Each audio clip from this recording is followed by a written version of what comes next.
Section 5. Refutation of some fallacious explanations. Part 1. The shortcomings of current explanations.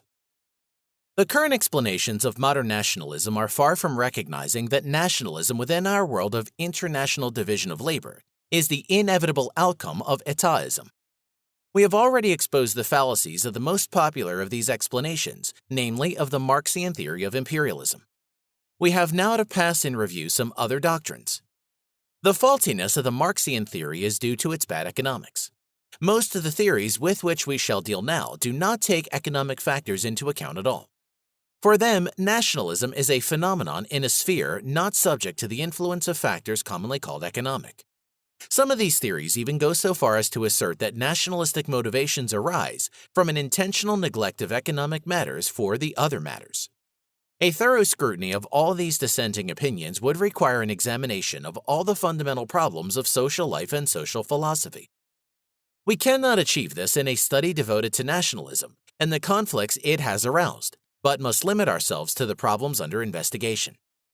With regard to prevalent mistakes, it may be necessary to emphasize again that we are considering policies and political actions and the doctrines influencing them, not mere views and opinions without practical effect. Our purpose is not to answer such questions as, in what respect do people of various nations, states, linguistic, and other social groups differ from one another? Or do they love or hate one another? We wish to know why they prefer a policy of economic nationalism and war to one of peaceful cooperation. Even nations bitterly hating one another would cling to peace and free trade if they were convinced that such a policy best promoted their own interests. Part 2. The alleged irrationality of nationalism. There are people who believe that they have satisfactorily explained nationalism by establishing its irrationality. They hold it a serious mistake, common mostly to economists, to assume that human action is always rational. Man is not, they say, a rational being. The ultimate goals of his actions are often, if not always, irrational.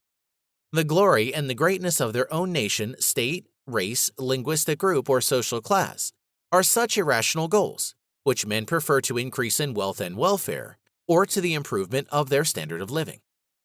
Men do not like peace, security, and a quiet life. They long for the vicissitudes of war and conquest, for change, adventure, and danger. They enjoy killing, robbing, and destroying. They yearn to march against the enemy when the drums beat, when the trumpets sound, and flags flutter in the wind. We must recognize, however, that the concepts rational and irrational apply only to means, never to ultimate ends. The judgments of value through which people make their choice among conflicting ultimate ends are neither rational nor irrational. They are arbitrary, subjective, and the outcome of individual points of view. There are no such things as objective absolute values, independent of the individual's preferences. The preservation of life is, as a rule, considered an ultimate goal. But there have always been men who preferred death to life when life could be preserved only under conditions that they considered unbearable.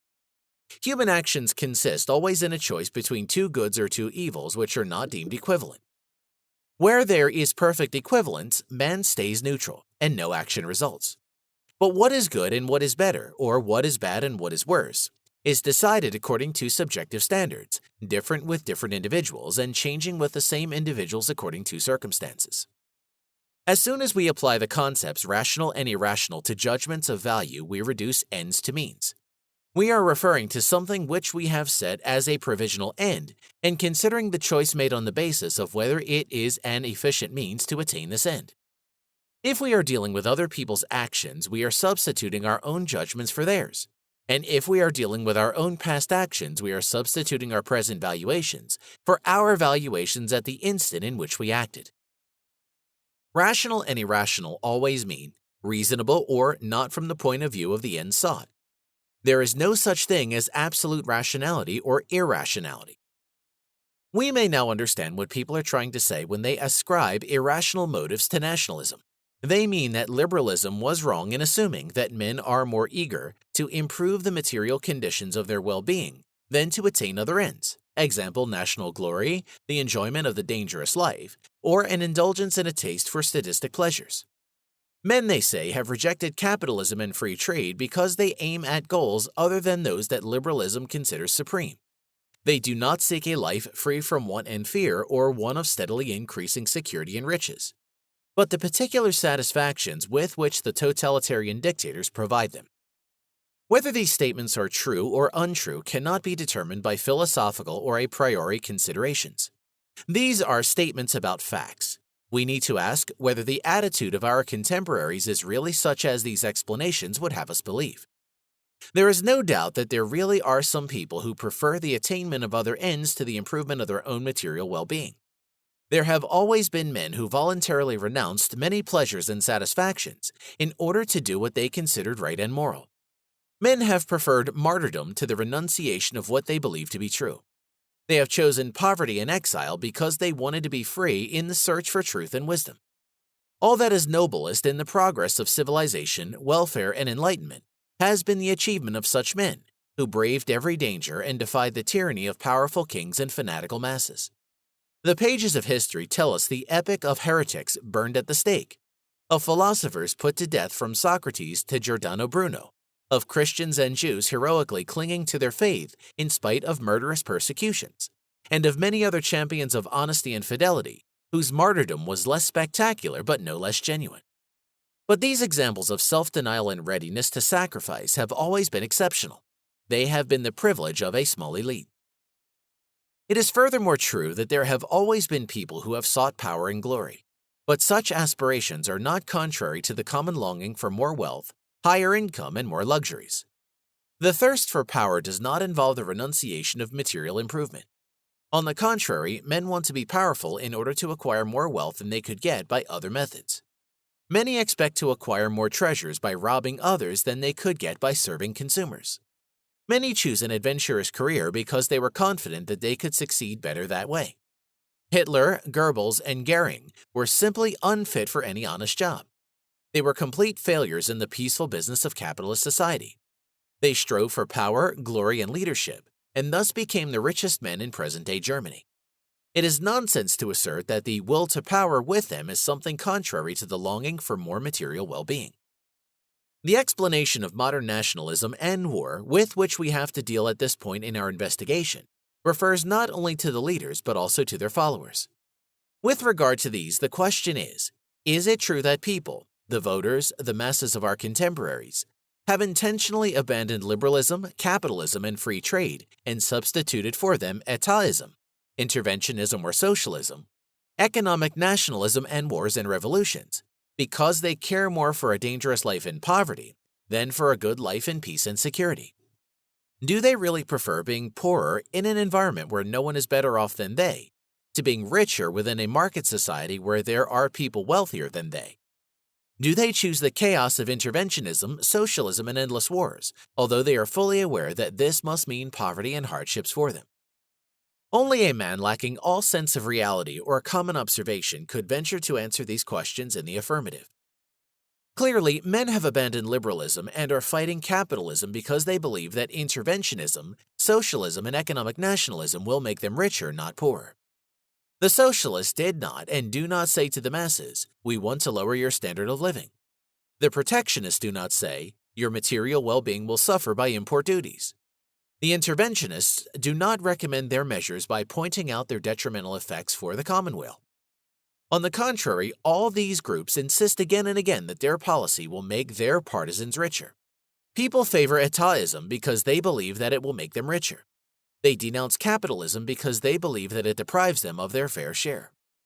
The main point in the propaganda of Nazism between 1919 and 1933 was, "World Jewry and Western capitalism have caused your misery.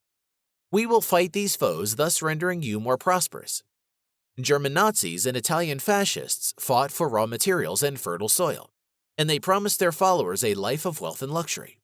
The sacro egoismo of the Italians is not the mentality of idealists, but that of robbers.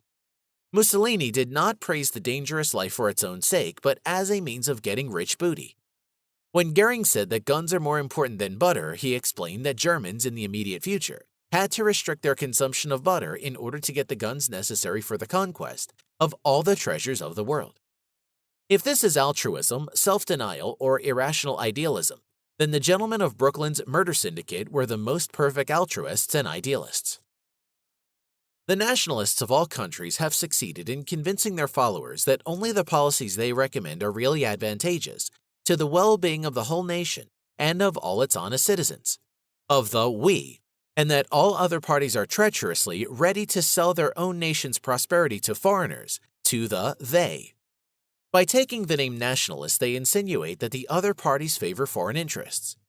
The German nationalists in the First World War called themselves the Party of the Fatherland, thus labeling all those who favored a negotiated peace, a sincere declaration that Germany did not want to annex Belgium, or no more sinking of liners by submarines, as treacherous foes of the nation.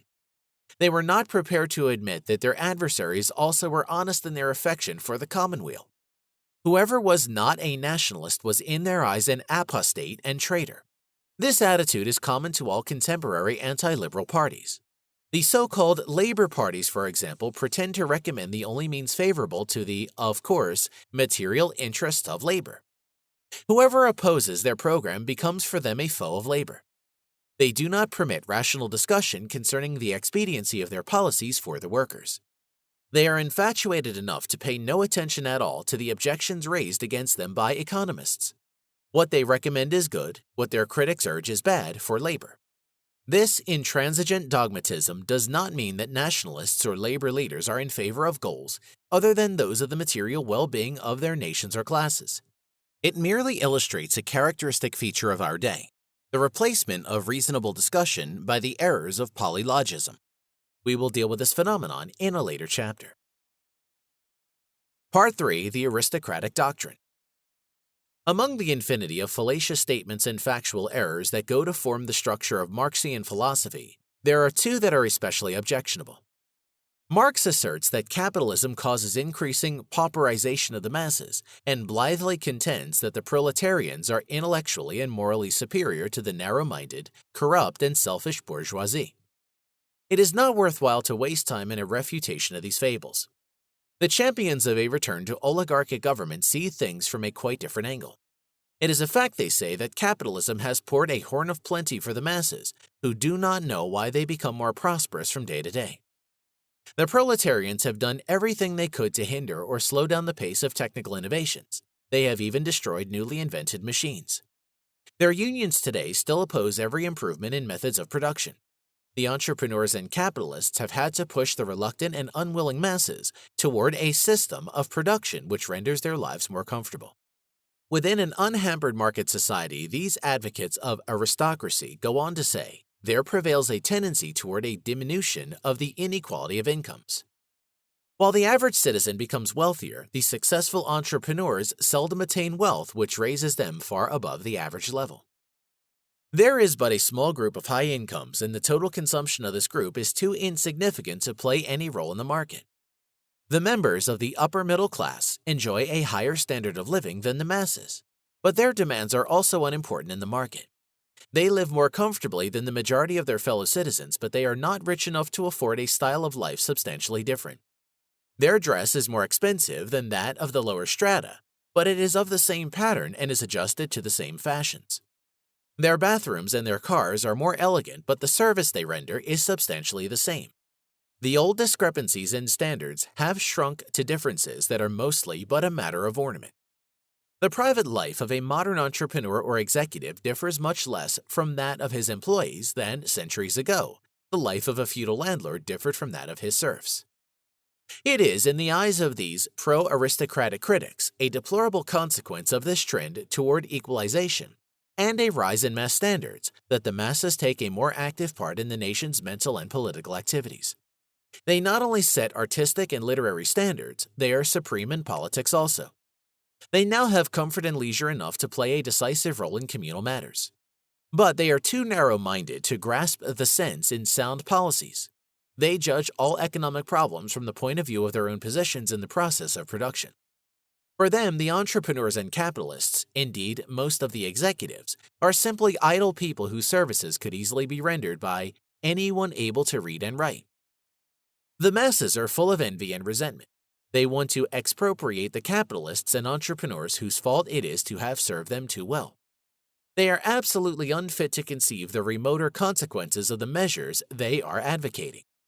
Thus, they are bent on destroying the sources from which their prosperity stems. The policy of democracies is suicidal. Turbulent mobs demand acts which are contrary to society's and their own best interests. They return to parliament corrupt demagogues, adventurers, and quacks who praise patent medicines and idiotic remedies. Democracy has resulted in an upheaval of the domestic barbarians against reason, sound policies, and civilization. The masses have firmly established the dictators in many European countries. They may succeed very soon in America too. The great experiment of liberalism and democracy has proved to be self-liquidating. It has brought about the worst of all tyrannies. Not for the sake of the elite, but for the salvation of civilization, and for the benefit of the masses, a radical reform is needed. The incomes of the proletarians, say the advocates of an aristocratic revolution, have to be cut down. Their work must be made harder and more tedious. The laborer should be so tired after his daily task is fulfilled that he cannot find leisure for dangerous thoughts and activities. He must be deprived of the franchise. All political power must be vested in the upper classes. Then the populace will be rendered harmless. They will be serfs, but as such happy, grateful, and subservient. What the masses need is to be held under tight control. If they are left free, they will fall an easy prey to the dictatorial aspirations of scoundrels. Save them by establishing in time the oligarchic paternal rule of the best, of the elite, of the aristocracy. These are the ideas that many of our contemporaries have derived from the writings of Burke, Dostoevsky, Nietzsche, Pareto, and Michaels, and from the historical experience of the last decades. You have the choice, they say, between the tyranny of men from the scum and the benevolent rule of wise kings and aristocracies. There has never been in history a lasting democratic system. The ancient and medieval republics were not genuine democracies. The masses, slaves and medics, never took part in government. Anyway, these republics too ended in demagogy and decay. If the rule of a Grand Inquisitor is inevitable, let him rather be a Roman cardinal, a Bourbon prince, or a British lord, than a sadistic adventurer of low breeding.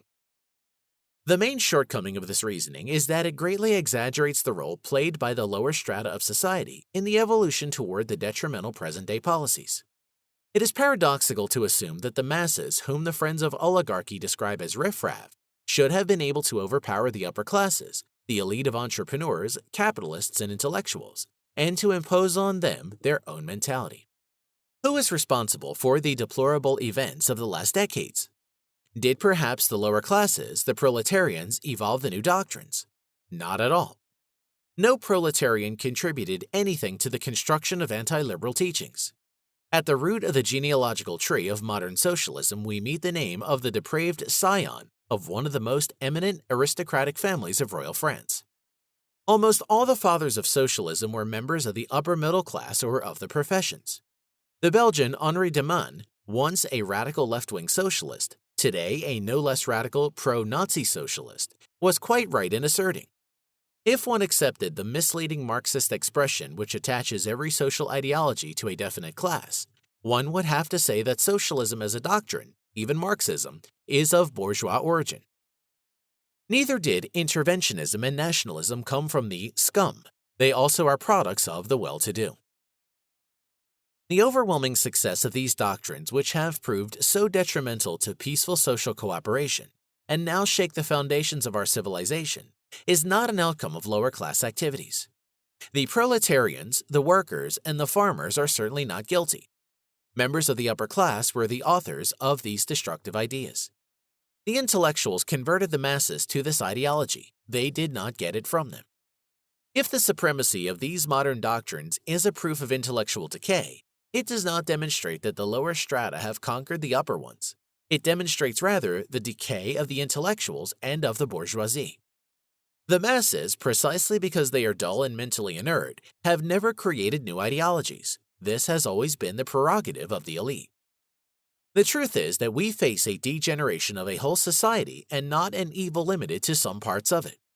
When liberals recommend democratic government as the only means of safeguarding permanent peace, both at home and in international relations, they do not advocate the rule of the mean, of the low-bred, of the stupid, and of the domestic barbarians, as some critics of democracy believe.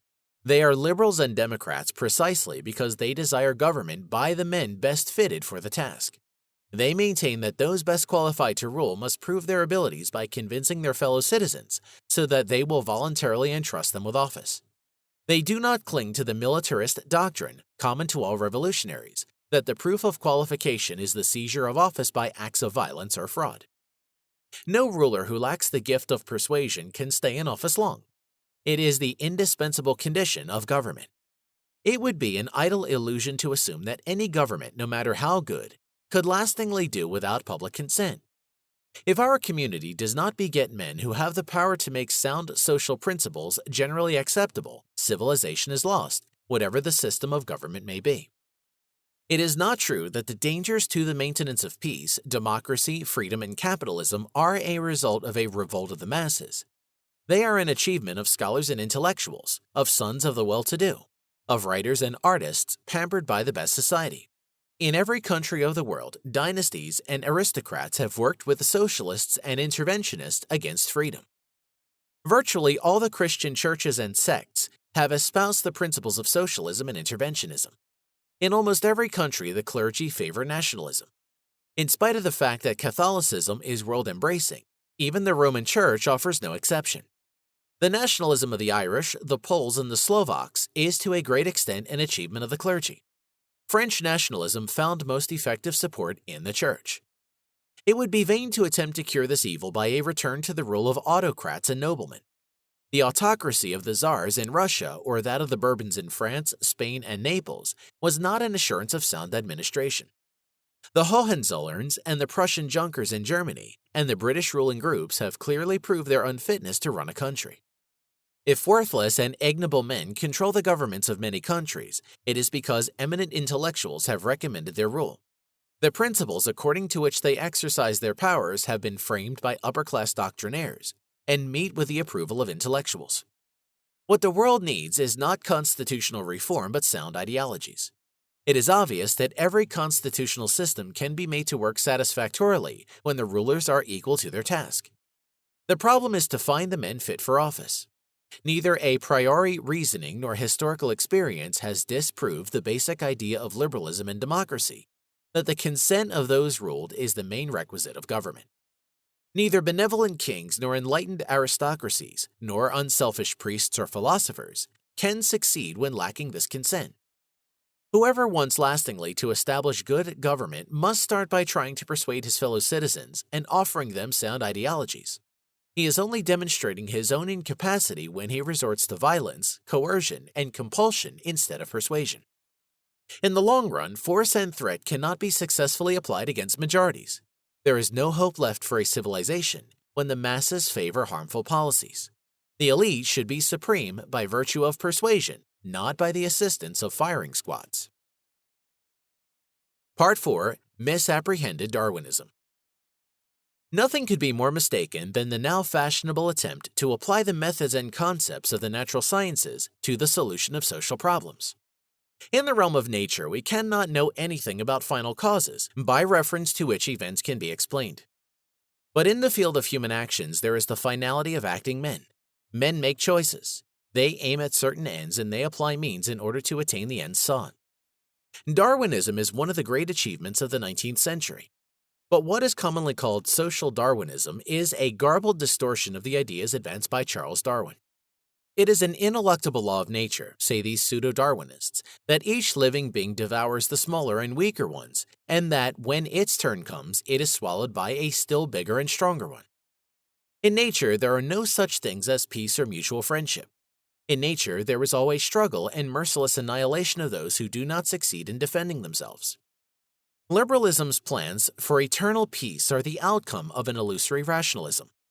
The laws of nature cannot be abolished by men. In spite of the liberals' protest, we are witnessing a recurrence of war. There have always been wars, there will always be wars. Thus, modern nationalism is a return from fallacious ideas to the reality of nature and life. Let us first incidentally remark that the struggles to which this doctrine refers are struggles between animals of different species. Higher animals devour lower animals. For the most part, they do not feed in a cannibalistic way on their own species, but this fact is of minor importance. The only equipment which the beasts have to use in their struggles is their physical strength, their bodily features, and their instincts. Man is better armed. Although bodily much weaker than many beasts of prey and almost defenseless against the more dangerous microbes, man has conquered the earth through his most valuable gift: reason. Reason is the main resource of man in his struggle for survival. It is foolish to view human reason as something unnatural or even contrary to nature. Reason fulfills a fundamental biological function in human life. It is the specific feature of man. When man fights, he nearly always makes use of it as his most efficient weapon.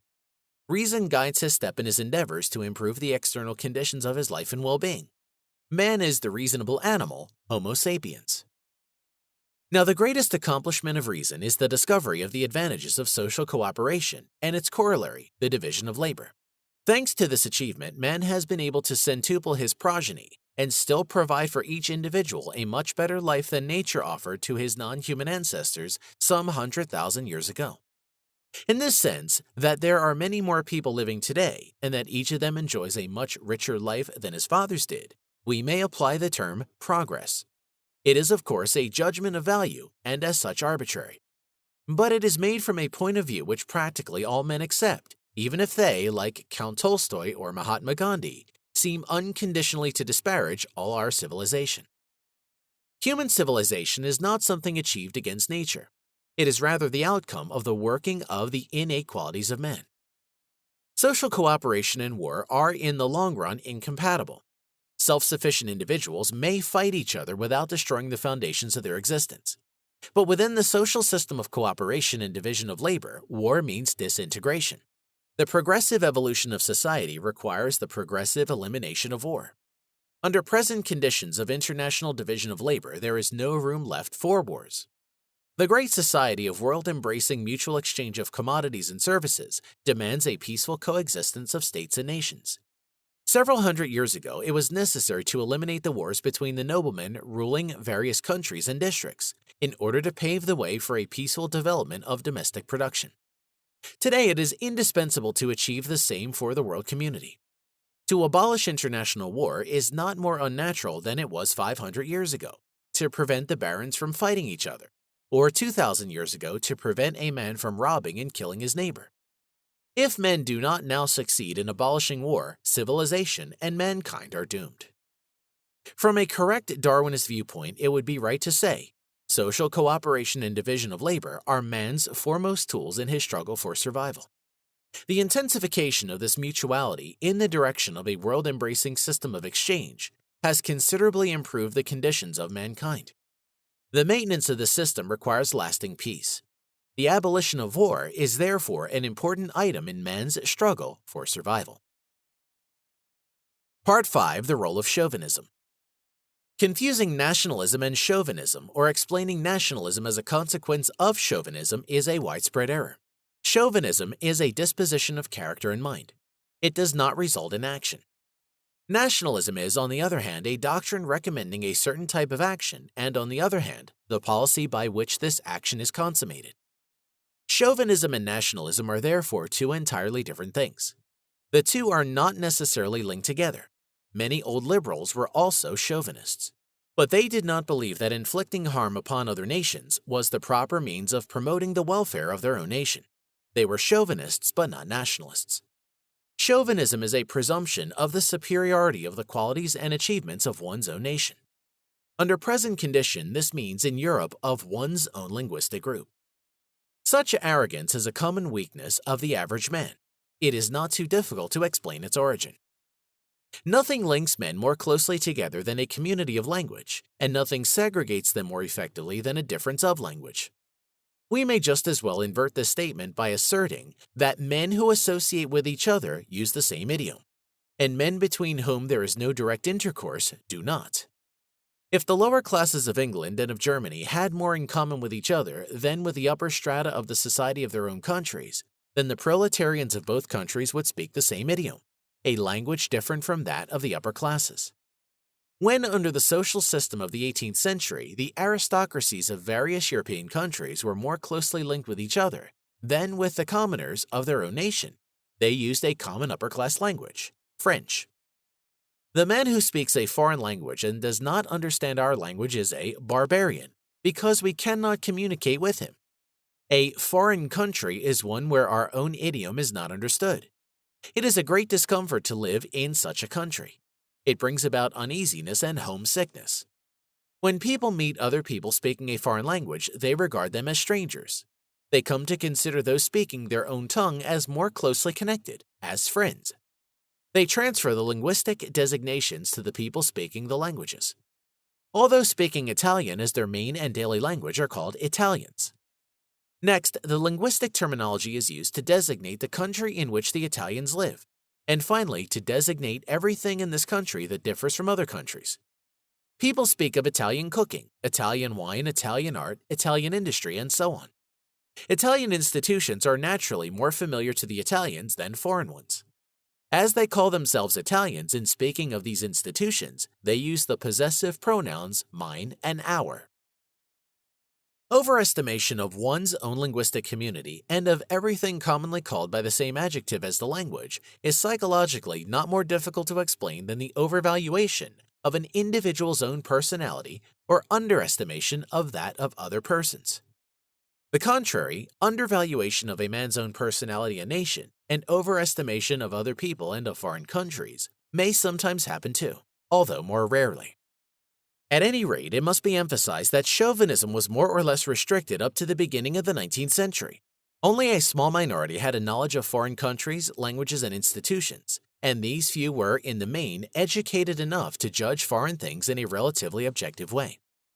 The masses knew nothing about foreign lands. To them, the foreign world was not inferior but merely unfamiliar. Whoever was conceited in those days was proud of his rank, not of his nation. Differences in caste counted more than national or linguistic ones. With the rise of liberalism and capitalism, conditions changed quickly. The masses became better educated, they acquired a better knowledge of their own language. They started reading and learned something about foreign countries and habits. Travel became cheaper and more foreigners visited the country. The schools included more foreign languages in their curriculum. But nevertheless, for the masses, a foreigner is still in the main a creature whom they know only from books and newspapers. Even today, there are living in Europe millions who have never had the opportunity of meeting or speaking with a foreigner except on a battlefield. Conceit and overvaluation of one's own nation are quite common. But it would be wrong to assume that hatred and contempt of foreigners are natural and innate qualities. Even soldiers fighting to kill their enemies do not hate the individual foe if they happen to meet him apart from the battle. The boastful warrior neither hates nor despises the enemy. He simply wants to display his own valor in a glorious light. When a German manufacturer says that no other country can produce as cheap and good commodities as Germany, it is no different from his assertion that the products of his domestic competitors are worse than his own. Modern chauvinism is a product of literature. Writers and orators strive for success by flattering their public. Chauvinism spread, therefore, with the mass production of books, periodicals, and newspapers. The propaganda of nationalism favors it. Nevertheless, it has comparatively slight political significance and must in any case be clearly distinguished from nationalism. The Russians are convinced that physics is taught in the schools of Soviet Russia only, and that Moscow is the only city equipped with a subway system. The Germans assert that only Germany has true philosophers. They picture Paris as an agglomeration of amusement places. The British believe that adultery is quite usual in France, and the French style homosexuality le vie seulement. The Americans doubt whether the Europeans use bathtubs. These are sad facts, but they do not result in war. It is paradoxical that French boors pride themselves on the fact that Descartes, Voltaire, and Pasteur were Frenchmen and take a part of Molière's and Balzac's glory to themselves. But it is politically innocuous. The same is true of the overestimation of one's own country's military achievements and of the eagerness of historians to interpret lost battles, after decades or even centuries, as victories. It gives an impartial observer a curious feeling when Hungarians or Romanians speak of their nation's civilization in epithets which would be grotesquely incongruous even if the Bible, the Corpus Juris Civilis, the Declaration of Rights of Man, and the works of Shakespeare, Newton, Goethe, Laplace, Ricardo, and Darwin were written by Hungarians or Romanians in Hungarian or Romanian. But the political antagonism of these two nations has nothing to do with such statements. Chauvinism has not begotten nationalism. Its chief function in the scheme of nationalist policies is to adorn the shows and festivals of nationalism. People overflow with joy and pride when the official speakers hail them as the elite of mankind and praise the immortal deeds of their ancestors and the invincibility of their armed forces. But when the words fade away and the celebration reaches its end, people return home and go to bed. They do not mount the battle horse. From the political point of view, it is no doubt dangerous that men are so easily stirred by bombastic talk. But the political actions of modern nationalism cannot be explained or excused by chauvinist intoxication. They are the outcome of cool, though misguided reasoning. The carefully elaborated, although erroneous, doctrines of scholarly and thoughtful books have led to the clash of nations, to bloody wars, and destruction. Part 6. The Role of Myths. The term myths has long been used to signify purely fictitious narratives and doctrines. In this sense, Christians call the teachings and stories of paganism myths. In this sense, those who do not share the Christian faith call the Bible tales mythical. For the Christian, they are not myths but truth. This obvious fact has been distorted by writers who maintain that doctrines which cannot stand the criticism of reason can nonetheless be justified by ascribing to them a mythical character. They have tried to build up a rationalistic theory for the salvation of error and its protection against sound reasoning. If a statement can be disproved, you cannot justify it by giving it the status of a myth and thus making it proof against reasonable objections. It is true that many fictions and doctrines, today generally or in the main refuted and therefore called myths, have played a great role in history. But they played this role not as myths, but as doctrines considered true. In the eyes of their supporters, they were entirely authentic. They were their honest convictions.